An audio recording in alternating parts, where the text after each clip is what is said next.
इष्टोपदेश का मंगलाचरण करते हुए आचार्य पूज्यपाद स्वामी कहते हैं, यस्य स्वयं स्वभावाप्ति रभावे कृष्ण कर्मण तस्मै संज्ञान रूपाय नमोस्तु परमात्मने।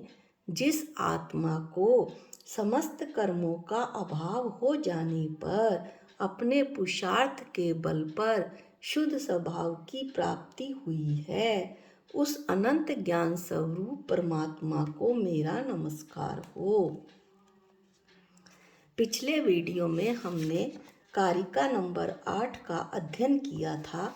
उसके अनुसार शरीर, घर, धन, स्त्री, पुत्र, मित्र, शत्रु सब मेरी आत्मा से अन्य स्वभाव वाले हैं, किंतु जो मोही प्राणी है, जिसका ज्ञान मोह से ढक गया है, ऐसा अज्ञानी जीव इन सभी को आत्मा समझता है। यदि ये मेरे अपने नहीं हैं तो शिष्य फिर प्रश्न करता है कि महाराज, इन सब वस्तुओं से मेरा संबंध कैसा है, इसे बताइए। इसे बताने के लिए आचार्य पूज्यपाद स्वामी अगली कारिका नंबर 9 कहते हैं, दिग्देशेभ्य खगा एते संवसन्ति नगे नगे सब कार्य वशाद्यन्ति देशे दिक्षु प्रगे प्रगे। दिग्देशेभ्य खगा एते संवसन्ति नगे नगे सब कार्य वशाद्यन्ति देशे दिक्षु प्रगे प्रगे। नगे नगे वृक्ष वृक्ष पर, दिग्देशभ्य दिशाओं और देशों से, एते आकर, खगा पक्षी रात के समय, संवसन्ति ठहर जाते हैं, प्रगे प्रगे प्रातःकाल, सब कार्यवशात अपने अपने कार्य के लिए, देशे भिन्न भिन्न देश में, दिक्षु दिशाओं में, यान्ति उड़कर चले जाते हैं। वृक्ष वृक्ष पर दिशाओं और देशों से आकर रात के समय पक्षी ठहर जाते हैं तथा प्रातःकाल अपने अपने कार्य के लिए भिन्न भिन्न दिशाओं में उड़कर चले जाते हैं। बहुत सुंदर कारिका है। इसके अनुसार इसमें पद अनुवाद और सुने। दिशा दिशा से, देश देश से उड़ उड़ पक्षी दल आते, डाल डाल पर, पात पात पर, पादप पद निशि बस जाते। अपने अपने कार्य साधने उषा काल में फिर उड़ते।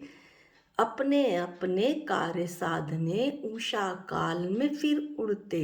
दिशा दिशा में, देश देश में, कहाँ देखते फिर मुड़ के। यह संसार कैसा है, प्रश्न उठता है, उसे उदाहरण के साथ बताएं। यह संसार भी एक रैन बसेरा के समान है। जैसे वृक्ष पर सभी दिशाओं से सभी जाति के पक्षी आकर बस जाते हैं और प्रातः होते ही सभी पक्षी अपने अपने कार्य के लिए अलग अलग दिशाओं में और अलग अलग दिशाओं में और अलग अलग देशों में उड़कर चले जाते हैं। उनके जाने का स्थान निश्चित नहीं, वे कहीं भी जा सकते हैं।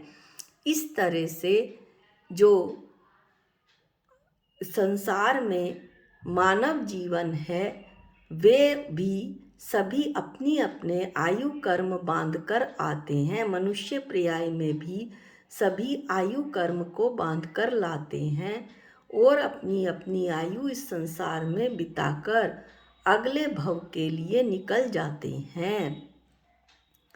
इस श्लोक में आगे प्रश्न शिष्य ने पूछ ही लिया।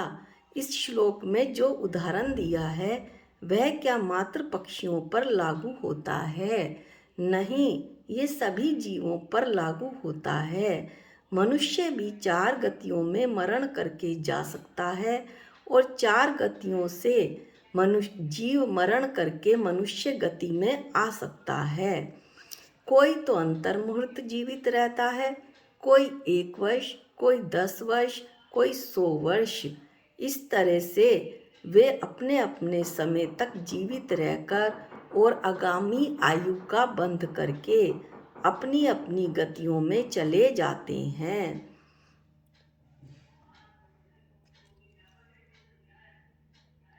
अब एक और प्रश्न उठता है कि यदि ये धन, मकान, स्त्री, पुत्र, पुत्री मेरे नहीं है तो हमें कैसा चिंतन करना चाहिए। तो राजा राणा छत्रपति 12 भावना में 4 पंक्तियां आती हैं। आप अकेला अवतरे, मरे अकेला होए, यूं कबहूँ इस जीव को साथी सगा न कोय।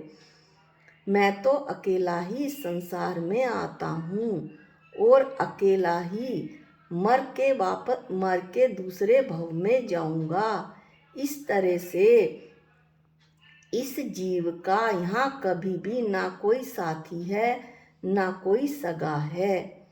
जब कर्म का उदय दुख रूप आता है तो उसे मुझे अकेले ही भोगना होता है। जब इन पर जीवों को पर जो मेरे साथ मेरे पर सगे संबंधी हैं, जो पर हैं मेरे लिए, उन्हें आनंद होगा तो मैं इनके आनंद में हिस्सा लेने वाला नहीं।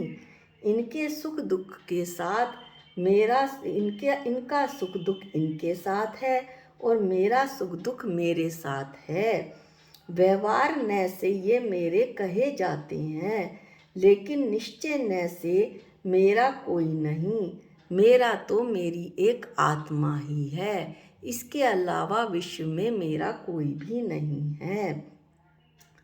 एक प्रसंग बताया जाता है कि बनारसी दास जी का एक प्रसंग सुनने और पढ़ने में आता है कि उनके 18 लड़के हुए, उसमें से 17 लड़कों का स्वर्गवास हो गया। जो 18 नंबर का लड़का था, 18वां लड़का था, उसका भी 18-20 साल बाद स्वर्गवास हो गया। पुत्र का संस्कार करने के बाद जब वे मंदिर में प्रवचन करने आए तो लोगों ने उनसे पूछा कि पंडित जी आज लेट कैसे हो गए। ज्ञानी का उत्तर सुने। एक मेहमान बहुत दिनों से घर में था, आज उसको विदा करना था तो मैं उसे विदा करके आया हूँ। ये होती है ज्ञानी की पहचान। हमें मान्यता ऐसी बनानी चाहिए कि कोई भी वस्तु मेरी है नहीं, इन सब का व मेरा संबंध एक निश्चित समय के लिए है। अपने अपने समय पर जैसे पक्षी उड़ जाते हैं, ये सब भी चले जाएंगे। ये जो कारिका नंबर 9 है, इससे हमें क्या शिक्षा मिलती है कि इस संसार में मुझे जितनी भी सामग्री मिली है वो मेरे पुण्य पाप का फल है।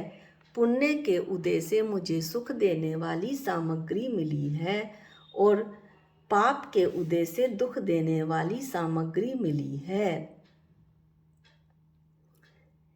इस तरह से ना तो ये पुद्गल वस्तुएं, ना अन्य कोई भी जीव से मेरा कोई संबंध नहीं है। इनमें मेरा कोई नहीं। फिर इनके परिणमन में, इनके जन्म और मरण में मुझे कैसा खेद और कैसा हर्ष। बड़ी मुश्किल से दुर्लभ मनुष्य जन्म मुझे प्राप्त हुआ है, तो इन सब व्यर्थ के बातों में ना पड़कर मैं आत्म कल्याण के मार्ग में लगूं और अपना इस मनुष्य भव से मुक्ति के लिए मार्ग को प्रशस्त करूं। आज की वीडियो में इतना ही। अगले वीडियो में हम कारिका नंबर 10 का अध्ययन करेंगे। जा वाणी के ज्ञान से सूझे लोकालोक, जो वाणी मस्तक नमो सदा दे तुम धो। हे जिनवाणी भारती तो हे जपूं दिन रैन, जो तेरी शरणागते वो पावे सुख चैन। सबको जय जिनेंद्र।